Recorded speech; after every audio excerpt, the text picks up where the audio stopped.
সঙ্গেও তার তুলনা হয় না, কুকুর বিড়ালের সাথেও তার তুলনা হয় না, তার কোনো তুলনা নাই, হে তুলনাহীন।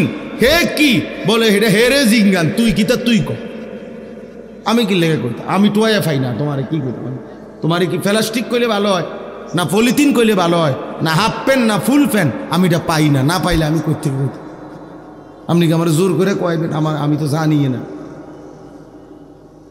এই জন্য বেনামাজির কোনো পরিচয়ই নাই।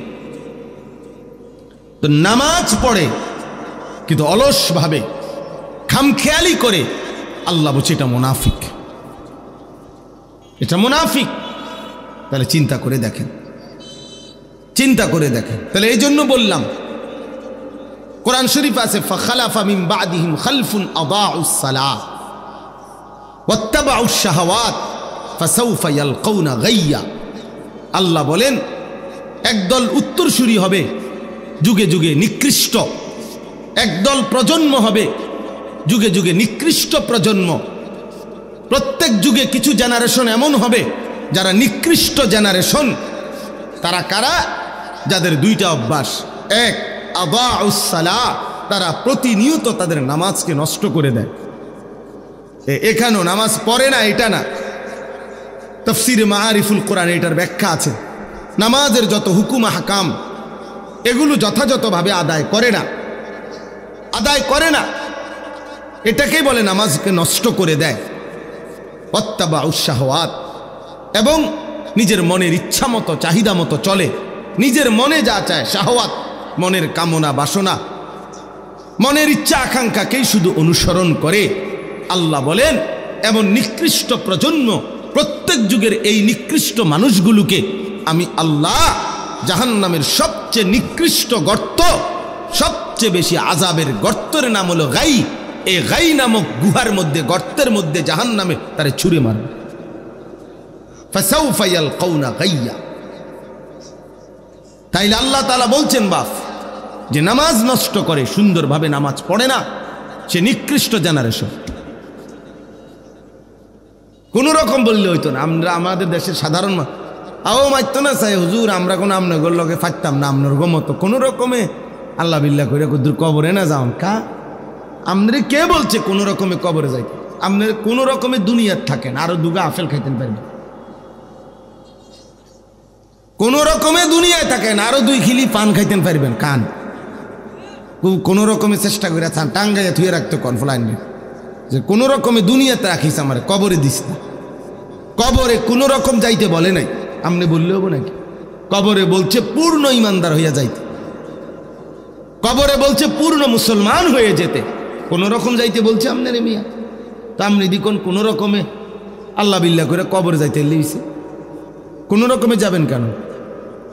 আল্লাহ বিল্লাহ কোন রকমে করবেন কেন? আল্লাহ তো আল্লাহই, এটা আবার কোন রকম কি? এই জন্য এটা বললাম আর কি, অনেক আয়াত দিয়া দলিল দেওয়া যাবে, যেখানে কথা বোঝার উদ্দেশ্য কোনো আমল কবুল হওয়ার জন্য কোরআন সুন্নাহ মতে বিশুদ্ধ হইতে হবে। যেমন একটা উদাহরণ দিলাম, নামাজ। অসংখ্য মুসল্লি আপনারা নামাজ পড়েন খামখেয়ালি, ঠিক মতো রুকু সেজদা উজু গোসল হয় না। 4 রাকাত সুন্নত নামাজ পড়ে 1 মিনিটও লাগে না, 1.5 মিনিটও লাগে না। 100টা দানার তাসবিহ পড়ে 33, 34 বার, হায় হায় 1 মিনিটও লাগে না। কি দ্রুত পড়ে ফেলে, সুবহানাল্লাহ সুবহানাল্লাহ সুবহানাল্লাহ সুবহানাল্লাহ সুবহানাল্লাহ, এত দ্রুত। এগুলো এমন করেন কেন? আপনি কি কোনো কামে যাবেন না চুরিত যাবেন? আপনার সমস্যা কি? এরকম করার কি আছে? বয়স্কদের এই বদভ্যাস বেশি, নওজোয়ান তো তাসবিহ পড়েই না, আর বয়স্ক যেগুলা পড়ে এরা এরকম করে শুধু, মানে 1 মিনিটের মধ্যে এটারে মনে করে যত দ্রুত শেষ করতে পারবো তত নেকি। না না, যত আস্তে, যত যত্ন করে, যত শুদ্ধ করে, যত ধীরে ধীরে পড়বে তত নেকি বেশি। কোরআন হাদিসে আছে কিয়ামতের দিন, এই ভাই এই লাইট এটা নেবেন, এই লাইট, এই বেটা অপদার্থ কথা। এই আল্লাহ তাআলা বলেন, হাদিসে আছে আল্লাহ তাআলা বলবেন কিয়ামতের দিন, ইকরা ওয়ারাত্তিল ইকরা ওয়ারতাকি ইউকালু লিসাহিবিল কোরআন। আল্লাহর কোরআন যারা পড়তো নিয়মিত, কোরআন যারা পড়েছে, মুখস্থ করেছে, কোরআন যারা জীবনভর আগলাইয়া রাখছে, তাদেরকে আল্লাহ বলবেন ইকরা ওয়ারতাকি, আমার বান্দা আজ হাসরের মাঠে কোরআন পড়ো আর জান্নাতের উপরের দিকে উঠতে থাকো। তবে ওয়ারাত্তিল কামা কুনতা তুরাত্তিলু ফিদ দুনিয়া, এভাবে পড়ো ধীরে ধীরে তার তিলের সাথে, যেভাবে তুমি দুনিয়াতে আস্তে আস্তে ধীরে ধীরে সুন্দর করে পড়েছিলে আমারে খুশি করার জন্য, আজ এভাবে পড়ো। তো হাসরের ময়দানে আল্লাহ চাইবেন কোরআন আস্তে পড়ো, যত্ন করে পড়ো, তার তিলের সাথে পড়ো। আপনি ধীরে তাবাতিয়া দাবিলাম তাবা মাগনান ওয়া মাকাসব সাইজনান তারাবি উমরা তাম্মানা তারাতা ফি জিদি আবরুমি মাসাদ আল্লাহু আকবার সুবহানাল্লাহ সামিআল্লাহু লিমান রাব্বানা লাকাল আল্লাহু বিকিতা বিকিতা দি নামাজ যদি মস্কারি না করলে, এগুলো মস্কারি না করলেন নিয়ে এরকম নামাজ আপনাদের কে বললো? এটা আল্লাহ তারা তো বলছে এটা মুনাফিকের নামাজ, নবী তো বলছে এটা মুনাফিকের নামাজ, আল্লাহ তো বলছে আরে জাহান্নামে ছুঁড়ে মারবো আমি। এই জন্য বাপ এক নাম্বার হলো শুদ্ধ হওয়া, শুদ্ধ হওয়া, বিশুদ্ধ হওয়া, বিশুদ্ধ হওয়া এটা জরুরি, বিশুদ্ধ হওয়া জরুরি। দুই নাম্বার হলো, এই কথাটা বলেই শেষ করছিলাম, এটা এই প্রসঙ্গটা যে আল্লাহর কাছে কবুল হওয়ার জন্য দুই জিনিস জরুরি। এক কি হওয়া? বিশুদ্ধ হওয়া। বলেন তো কি হওয়া? আবার বলে কিসের আলোকে বিশুদ্ধ হবে? কোরআন সুন্নাহর আলোকে। কিসের আলোকে? হ্যাঁ, কোরআন সুন্নাহর আলোকে বিশুদ্ধ। আমার তো বড় সুন্দর লাগে না, আমনের তো সুন্দর লাগলে হইতো না, আমনের তো সুন্দর, অসুবিধা কি? না অসুবিধা আছে, কোরআন সুন্নাহর আলোকে হইতে হবে। আমনের থেকে সুন্দর লাগলে হবে না, আপনার থেকে সুন্দর লাগলে হবে না। রাসূলুল্লাহ সাল্লাল্লাহু আলাইহি ওয়াসাল্লামের সুন্নাহ এটার মাধ্যমে হইতে হবে। আচ্ছা, তো দুই নাম্বার হলো যেটা বলতেছিলাম, প্রত্যেকটি আমল আল্লাহর কাছে কবুল হওয়ার জন্য দ্বিতীয়টা শর্ত হলো বাধ্যতামূলক আল্লাহর জন্য হওয়া, ইখলাস। আল্লাহর জন্য হইতে হবে।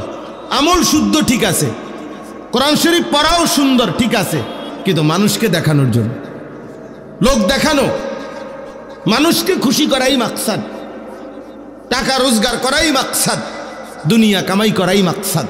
আল্লাহ আমারও মাফ করেন। তো এটা ইখলাস হইল না, আল্লাহর জন্য হইল না, আল্লাহর জন্য হইতে হবে।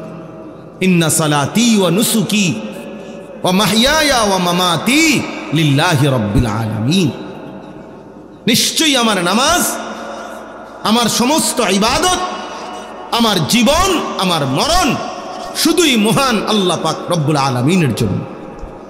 লিল্লাহ, কার জন্যে? লিল্লাহ, আল্লাহর জন্য, আল্লাহর জন্য। ওয়ালিল্লাহি আলান নাসি হিজ্জুল বাইত মান ইসতাতা ইলাইহি সাবিলা, আল্লাহ নিজে বলছে তোমাদের সামর্থ্যবানদের উপরে আল্লাহর ঘরের হজ আল্লাহর জন্য ফরজ করা হলো, এই আল্লাহর জন্য। কার জন্যে? ওয়ালিল্লাহি, ওয়ালিল্লাহি, আল্লাহর জন্য। নবীজি বলছে মান আহাব্বা লিল্লাহ ওয়া আবগাদা লিল্লাহ ওয়া আ'তা লিল্লাহ ওয়া মানা লিল্লাহ, যে আল্লাহর জন্য কাউকে ভালোবাসলো, যে আল্লাহর জন্য কারো বিরোধিতা করলো, যে আল্লাহর জন্য কাউকে কিছু দান করলো, যে আল্লাহর জন্য কাউকে কিছু দিল না গুনার কাজে, যে আমার আল্লাহ নারাজ হবে, আমি এই গুনাহের কাজে তোমাকে দেব না।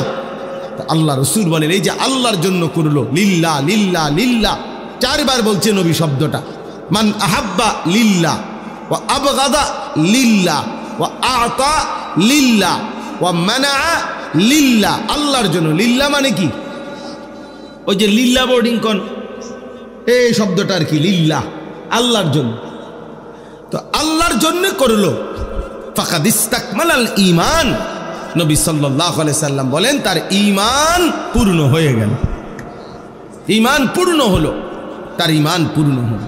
অতএব এটা জরুরি বিষয়। তাইলে আমি আপনাদের সামনে যেই প্রসঙ্গটা প্রথম শুরু করেছিলাম, কি ছিল ওটা? যে পরিচিতি অপরিচিতি, অনেক মানুষ চিনা অচেনা, এটা কোনো বিষয় না। এটা কি মূল বিষয়? না।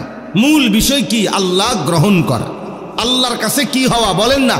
কবুল হওয়া। আল্লাহর কাছে কি হওয়া বলেন? কবুল। আর আল্লাহর কাছে কোনো আমল কবুল হওয়ার জন্য কয়টি জিনিস জরুরি? দুইটি। এক নাম্বার, কোরআন সুন্নাহর আলোকে কি হওয়া? বিশুদ্ধ হওয়া।